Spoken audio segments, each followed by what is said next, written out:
Welcome to Tech Talks members.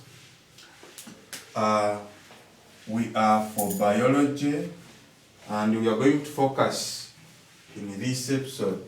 We are going to focus on denaturation. Denaturation of a protein. What does it mean? Because we are going to talk about enzymes, we have been using that word that enzymes would get denatured.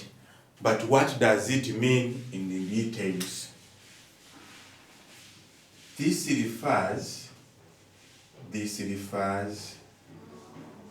to the loss of the three-dimensional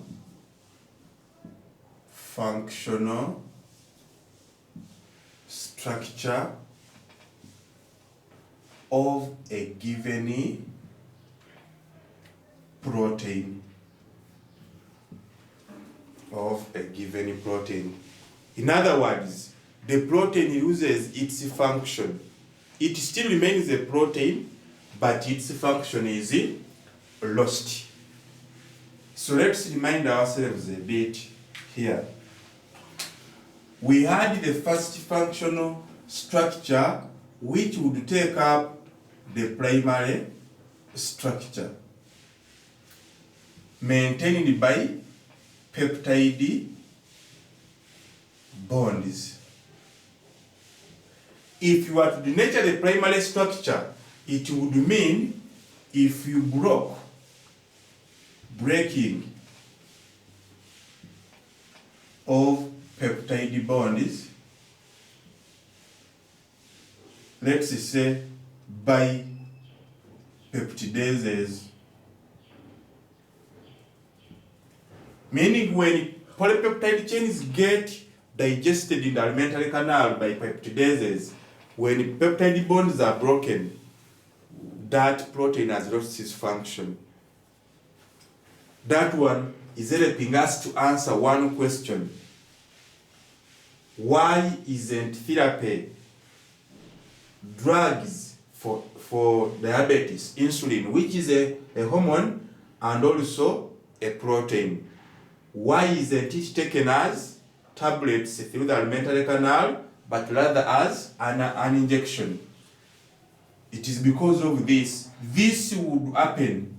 Peptidases would work on peptide bonds in the primary structure of the polypeptide chains layer, break them into subsequent amino acids, and remember, a person who is diabetic has already lost the ability to carry out protein synthesis in the isolates of Langhans, can no longer function. 2. The secondary structure. The secondary structure of a protein, we said, is maintained by hydrogen bonds. But remember, hydrogen bonds are not static bonds as such, they are mobile bonds. So, what can denature this? Increase in temperature. Would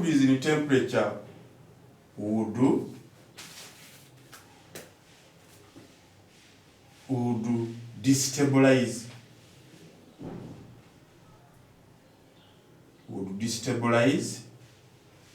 the bonds. So another factor that leads to denaturation of a protein, you can see it, high temperatures, which would supply a lot of kinetic energy to the bonds. Eventually the bonds end up breaking and therefore we lose the functional structure. Number 4. It is number 3. Number 3, the tertiary structure. In the tertiary structure, we had very many bonds let's say we first had the ionic interactions. The ionic interactions, what can destabilize this union of ions? Let's say if you add on hydrogen ions. If you add on hydrogen ions, this one is going to start buffering. So we lose that negative pole. It means that ionic interaction is lost.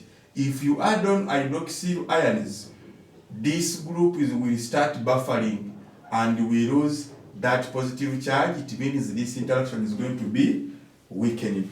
So, all in all, addition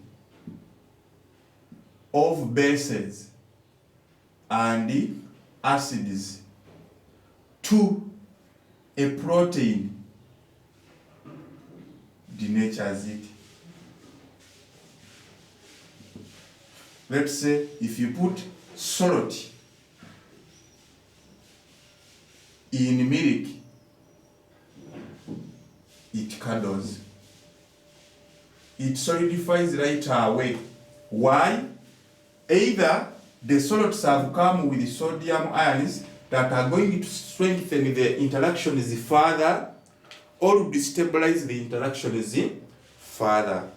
So by doing so, you will be denaturing the protein. So addition of bases and acids to a protein denatures it. Also, we had disulfide bridges. We had disulfide bridges in the tertiary structure, which we said are between sulfur and what? Sulfur in another amino acid.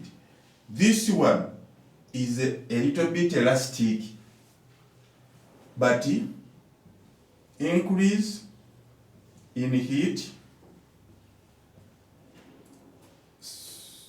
weakens the bond. Weakens the bond.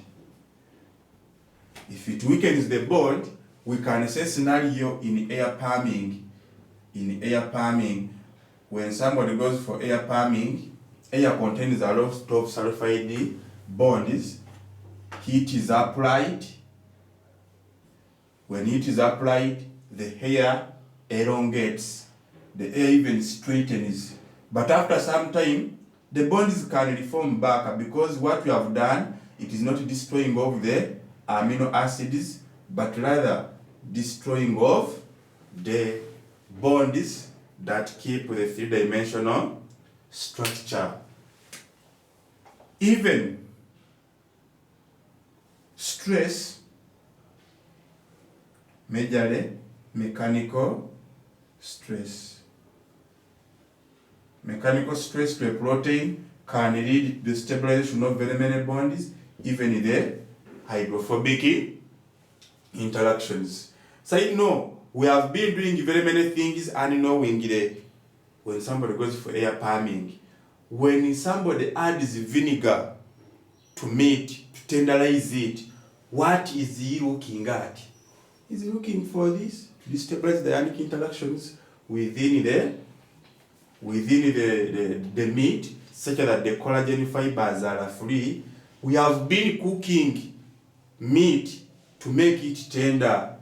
This is what we have been doing, destabilizing the bonds there, such that these polypeptide chains within the proteins within the meat are let free. And that one tells us why proteins get what? Denatured. Loss of the three-dimensional functional structure. So there are various factors that can lead to denaturation: increase in temperature, even hydrolytic enzymes, addition of bases, acids, and even salts, increase in heat, which we already have, and even mechanical stress. So when we meet again, we shall discuss further. Now we'll go to specific proteins, discuss myoglobin, discuss hemoglobin, discuss enzymes and other related proteins.